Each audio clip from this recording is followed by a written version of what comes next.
지난 한 주 동안 여러분 잘 지내셨습니까? 여러분의 삶은 안녕하십니까? 한국은 많이 힘든 소식들이 많이 들리죠.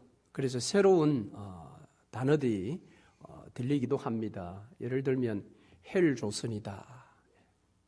사는 게 지옥 같다. 그런 뜻이죠. 헬조선. 또 우리의 젊은이들은 미래의 꿈들을 꾸며 이상을 노래해야 할 젊은이들은 미래가 너무 암담하고 깜깜하여 또 우리 젊은이들을 통해서 흙수저다, 또 누구는 금수저다 그런 이야기들도 나옵니다. 그만큼 우리의 고국의 삶이 녹록지 않다라는 것을 우리가 미디어를 통해서 듣게 됩니다. 물론 여러분의 이민자의 삶도 만만치가 않겠지요. 그러면 여러분 성경에 보면 초대 교회의 7 대표적인 교회가 요한계시록에 소개되어 있지 않습니까? 그 교회 가운데 놀랍게도 우리는 금수저야 그렇게 노래하는 교회가 있었습니다.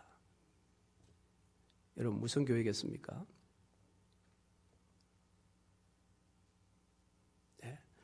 바로 이 라오디게아 교회입니다. 이 라오디게아 교회의 성도들은 무엇이라고 외쳤느냐면 우리는 부자라, 부용하여 부족한 것이 없다 그렇게 외쳤습니다. 그러니까 라오디게아 교회, 그 교회 성도들은 모두가 다 금수저인 것 같아요. 우리는 부자야, 부요해서 부족한 것이 없어. 여러분도 이렇게 외치고 싶죠? 외치고 싶지 않아도 그저 그런 소리가 이렇게 마음에서부터 터져 나오기를 원하시죠? 그렇지 않습니까? 우리는 부자라, 부요하여 부족한 것이 없다. 그런데 성령이 놀라운 말을 하십니다. 이렇게 이야기하십니다. 내 공고한 것과 가련한 것과 가난한 것과 눈먼 것과 벌거벗은 것을 알지 못하는도다. 성령이 볼 때 혀를 끌끌끌 찬다는 겁니다. 정말 너가 부자냐? 아니라는 것입니다. 너는 공고하고 가련하고 가난하고 눈이 멀었고 넌 수치스럽게도 벌거벗었어. 우리가 이럴 수 있습니다, 여러분. 우리가 오늘 이 땅을 살아가면서 본인이 흙수저인지 금수저인지 어떻게 판단할지는 모르겠으나 우리 스스로 생각할 때 이만하면 난 부자야, 부요하니까 부족한 것이 없지 그렇게 생각할 수 있는데 과연 그런가? 라는 것입니다. 여러분 자신은 흙수저라고 생각하세요? 금수저라 생각하세요?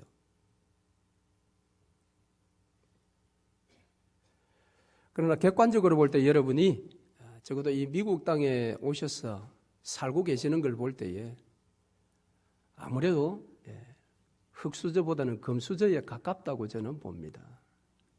그렇지 않습니까? 한국에서는 지금 미국 와서 살고 싶어도 살지 못하는 사람들이 엄청나게 많은데.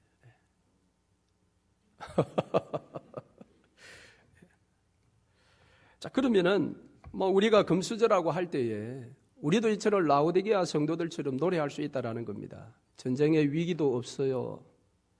자녀들은 자율스럽게 잘 학업에 전념하고 있고 또 자녀들의 앞날도 어느 정도 예상할 수 있고 건강하고 좋은 집이 있고 한국에서는 강남에 가서 볼 수 있는 좋은 차를 타고 그래서 나는 부자야, 부유하여 부족한 것이 없어.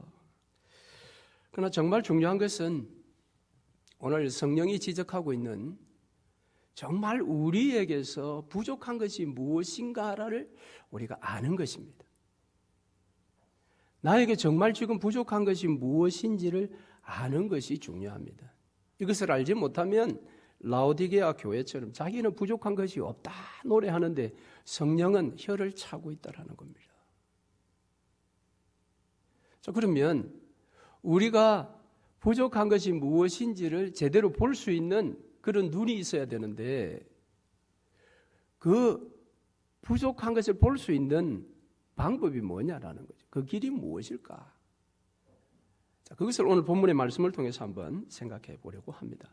오늘 본문의 말씀은 이제 예수 그리스도의 유언을 지키면서 한 마음으로 오로지 기도하며 마가다락방에 모여 있는 베드로를 중심한 이 120명의 성도들이 베드로가 가룟 유다의 빈 자리를 채우자라고 그렇게 이야기를 할 때에 모두가 거기에 동의하여 그 빈자리를 채우게 됩니다.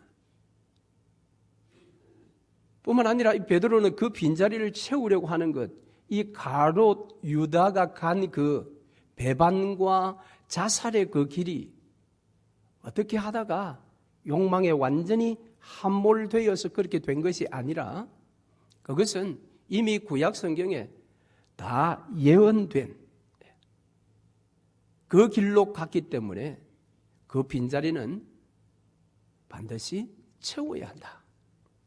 그리고 그 빈자리를 채울 자격을 가진 사람의 기준은 이것이다. 그래서 두 사람을 청거해놓고 그 두 사람 중에 한 사람을 선택하기 위해서 그들이 하나님 앞에 간절하게 기도하고 요즘은 하지 않지만 이 제비뽑기를 했다라는 것입니다. 그래서 한 자리를 마띠아에게 주게 되는 것입니다. 그러니까 오늘 본문의 사건은 이 베드로가 자기의 어떤 생각 끝에 자기의 지혜 가운데서 가룟 유다의 빈자리, 결혼된 자리를 누군가 보존해야 된다, 보충해야 된다 이렇게 판단한 것이 아니라 성경적인 분명한 근거를 제시하며 또 그 성경적인 근거를 제시했을 때 120명이 아무도 반대하지 아니하고 전적인 지지를 받았어. 한 마음으로 하나님의 뜻을 묻는 기도를 드렸어. 하나님의 뜻대로 마띠아를 세웠다라는 것입니다. 오늘날 교회에 직분자를 세울 때도 이런 원리를 따라 우리가 세워야 하겠지요. 이와 같은 오늘 본문의 내용 중에 특별히 한 부분만 다루려고 합니다. 즉 앞에 나오는 이 가룟 유다의 배반과 그의 자살, 그것은 다음에 한번 복음서의 내용을 다룰 때 그 본문이 나오면 한번 다루도록 하겠습니다. 최근에 도마복음이라는 영지주의자들이 기록했다고 하는 이 도마복음이라는 책이 발견이 됐는데요. 거기에는 이 가룟 유다는 구약에 예언된 대로 그렇게 배반하고 자살했기 때문에 그는 선택의 여지가 없었다. 그래서 그의 마음을 이해해야 된다. 그런 식의 기록이 되어 있는 도마복음이 나왔다고 합니다만은 그것은 성경적으로 보면 완전히 틀린 것이고요.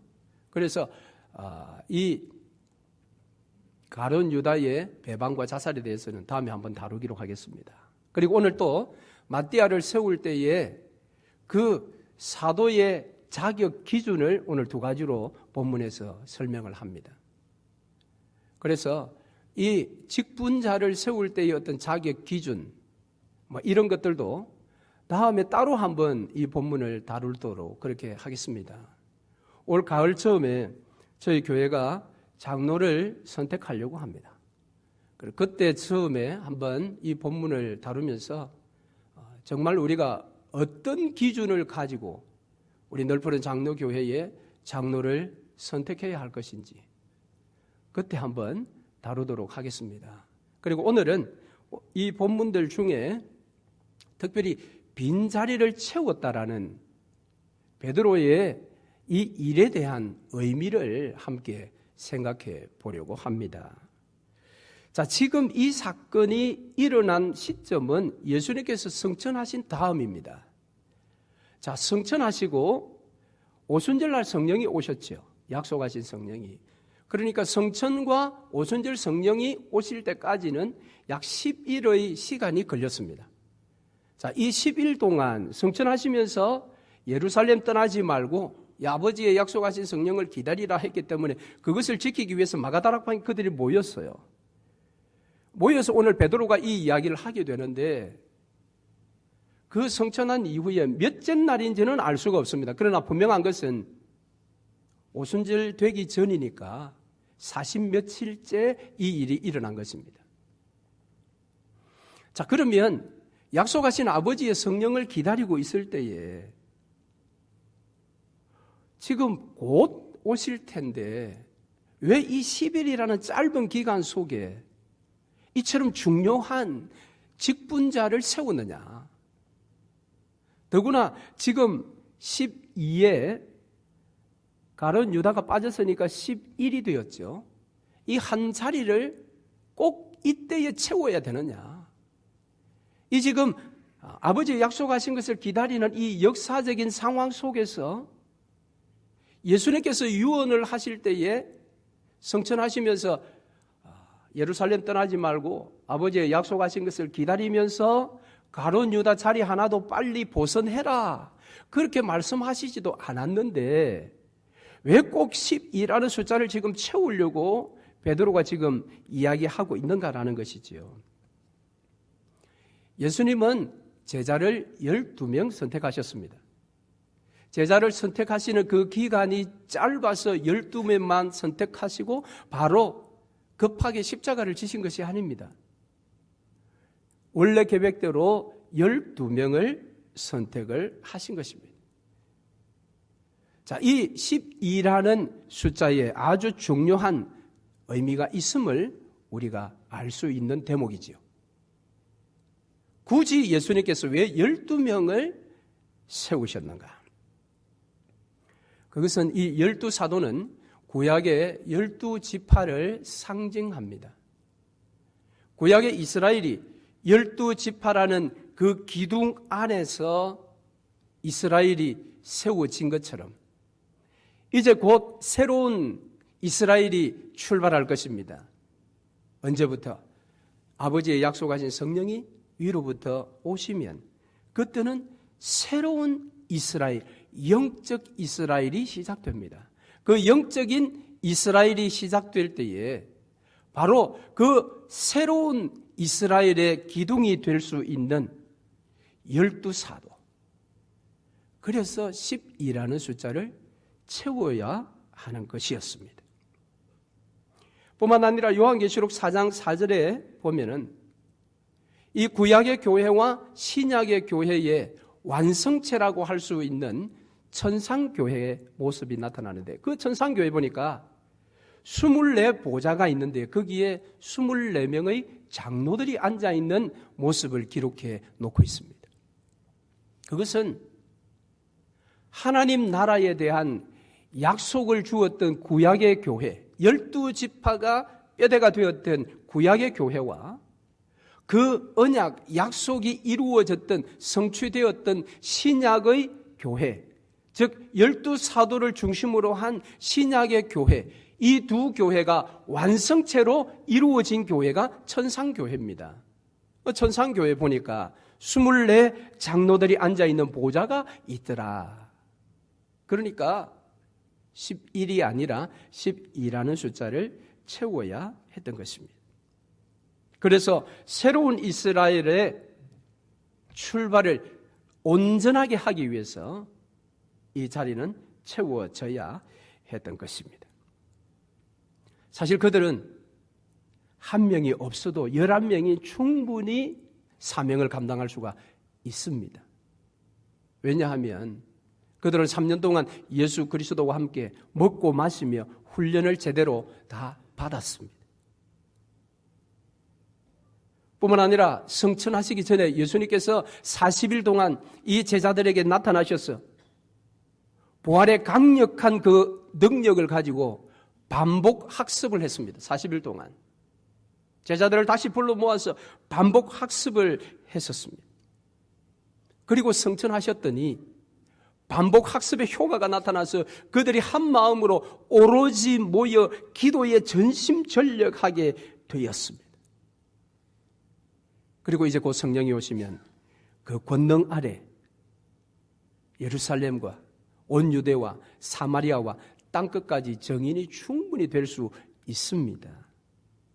그런데 그럼에도 불구하고 오늘 바로 그 완전한 수 12를 만들기 위해서 하나님께서 베드로에게 강한 도전을 하셨습니다.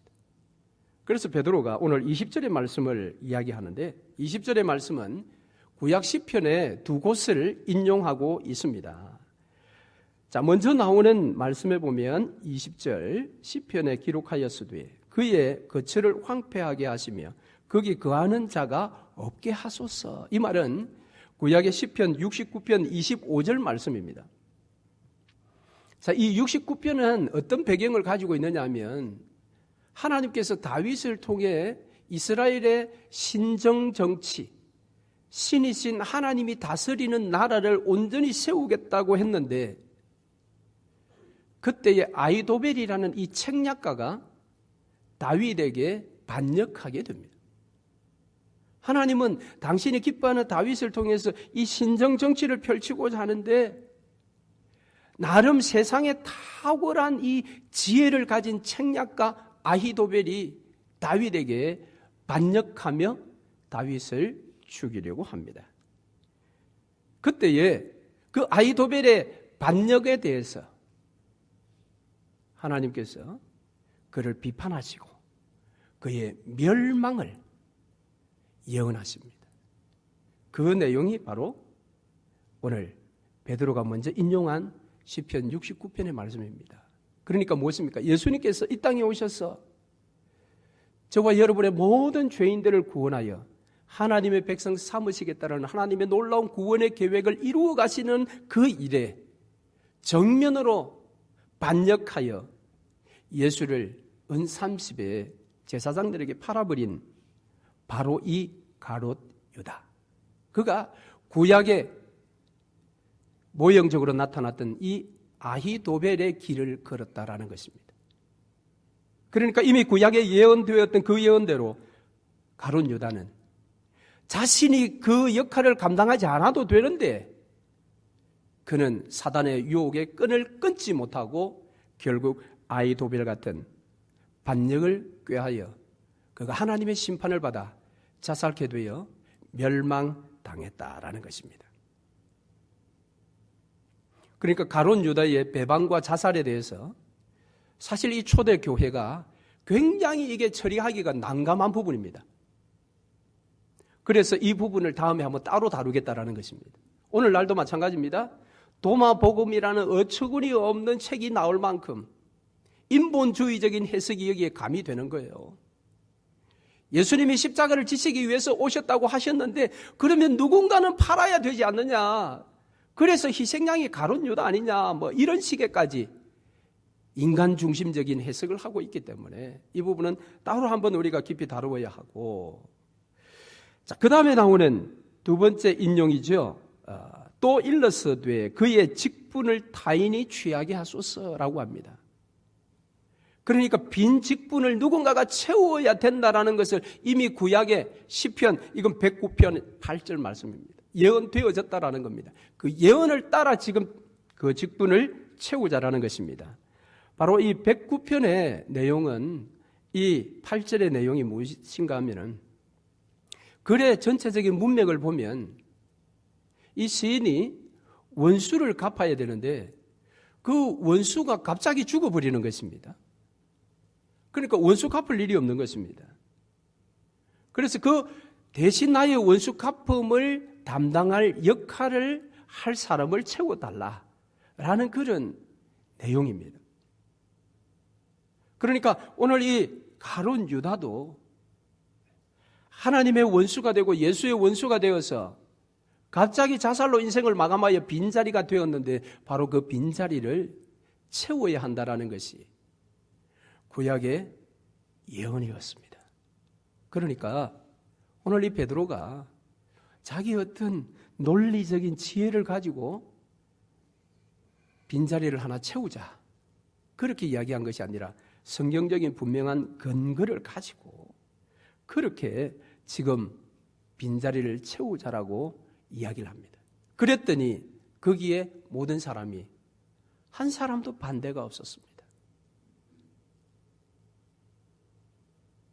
여러분 왜 그랬을까요? 아니 베드로 선생님 조금만 기다리면 약속하신 성령이 오신다고 했는데 뭐 기다리는데 우리가 그렇게 일을 할 것이 아니라 조금만 기다려 봅시다. 그리고 성령이 오시면 그때 해도 늦지 않겠지요. 그런데 그들이 한 마음으로 오로지 기도하였기에 아무도 반대한 일이 없었습니다. 주의 영은 그들에게 동일하게 역사하신 것입니다. 그래서 오늘 베드로를 통해서 그들에게 지금 부족한 것, 불완전한 것을 회복하도록, 채우도록 구약의 예언의 말씀을 베드로가 기억나게 하셔서 그 일을 지금 이루어 가는 것입니다.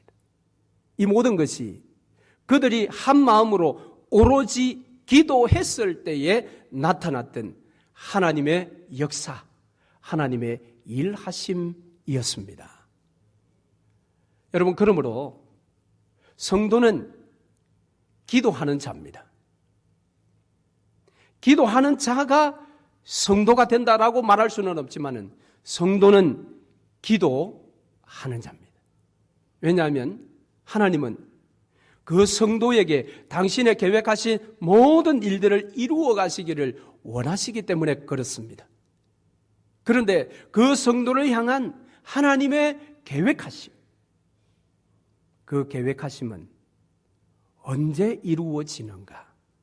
성도가 기도할 때입니다. 기도할 때. 그래서 오늘 설교의 제목이 기도의 힘이 무엇인가라는 겁니다. 여러분, 기도의 힘이 무엇입니까?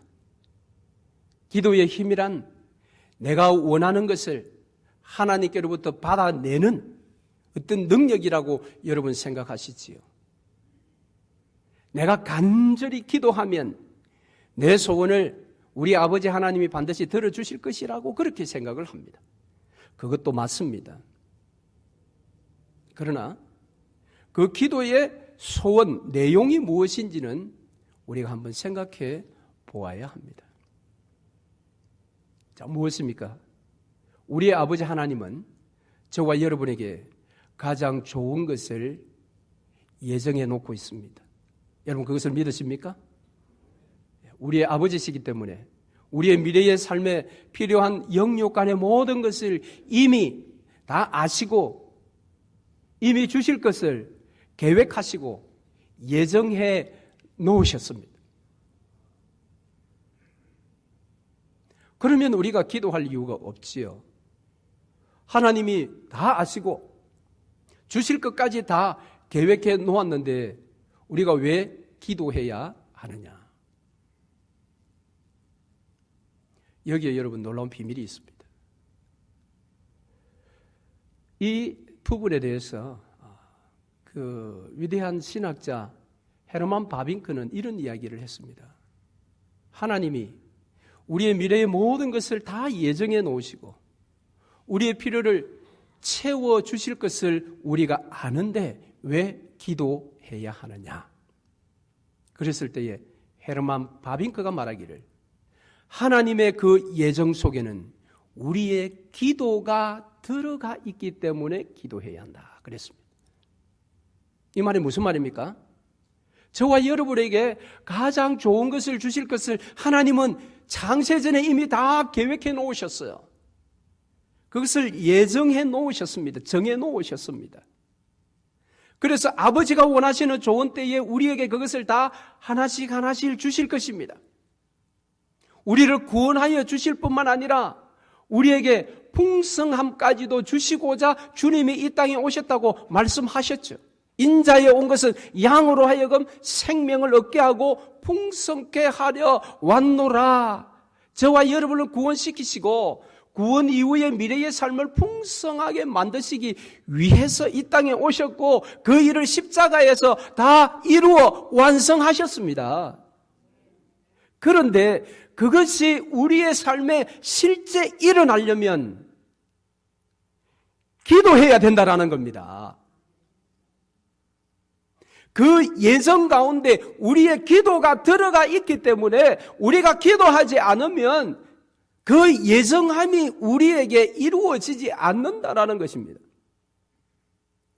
오늘 이 제자들이 부족한 이것을 보고 그것이 문제라는 것을 깨닫고 그 근거가 성경에 있다라는 것도 알고 그래서 아무도 반대가 없이 그들이 성령을 기다리는 이 10일이라는 짧은 기간 동안 그 긴박한 정황 속에서 오늘날도 골치가 아픈 그 직분자를 다시 세워야 하는 이 일에 그들이 군말 없이 다 일이 일어나게 된 것은 그들이 한 마음으로 오로지 기도하고 있었기 때문입니다.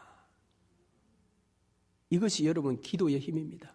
기도의 힘이란 우리가 기도할 때에 아버지의 예정하심이 내 삶 속에 나타나기 시작하는 것입니다. 우리가 기도할 때에 우리의 부족한 것을 채울 수 있도록 하나님께서 일하시는 시간입니다. 그러므로 우리가 기도할 때에 하나님의 메이크업, 우리의 부족함을 메꾸어주는, 보충해주는, 회복시켜주시는 하나님의 일이 시작이 되는 것입니다.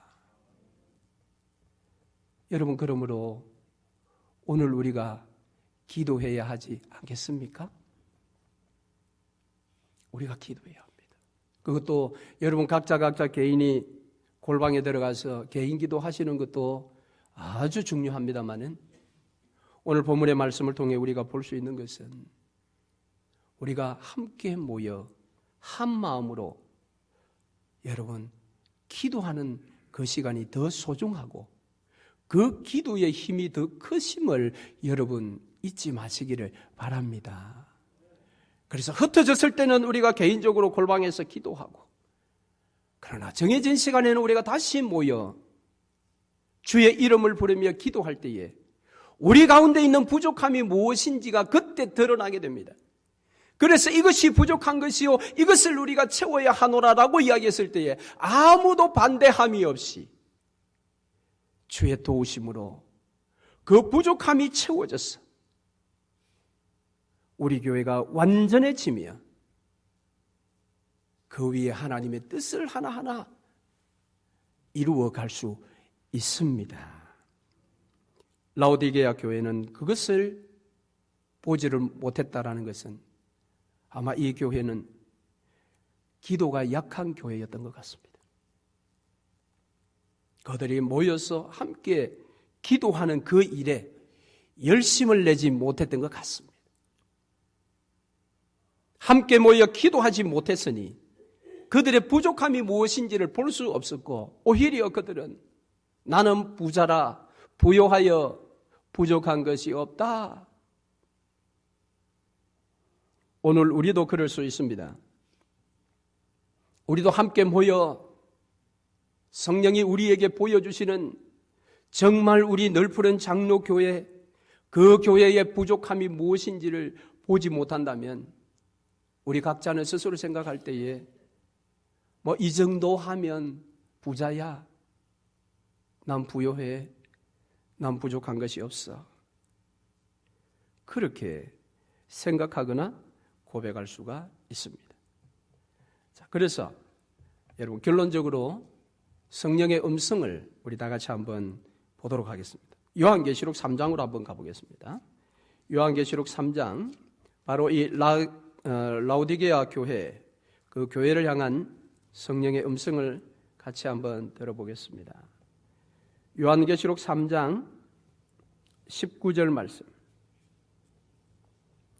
요한계시록 3장 19절 같이 한번 읽어보겠습니다. 무릇 내가 사랑하는 자를 책망하여 징계하노니 그러므로 네가 열심을 내라 회개하라. 성령이 말씀하십니다. 네가 열심을 내라 회개하라. 여러분, 열심을 내십시다. 함께 모여 이 마지막 때 주님이 다시 오시마 약속하신 이 마지막 말세의 때를 살아가는 저와 여러분이 슬기로운 다섯 처녀와 같이 기름 덩굴 준비하고 신랑 예수 맞이할 준비를 해야 합니다. 네가 열심을 내라. 함께 모이는 시간을 낼 수 없다 할지라도 열심을 내어 보아라. 20절에 볼지어다 내가 문 밖에 서서 두드리노니 누구든지 내 음성을 듣고 문을 열면 내가 그에게로 들어가 그와 더불어 먹고 그는 나와 더불어 먹으리라. 주님은 지금도 저와 여러분의 마음을 놓고 왔습니다. 너희가 열심을 내라. 열심을 내라. 베드로와 이 120명의 문도들처럼 너희들이 한 마음으로 모여서 오로지 기도에 전념하라.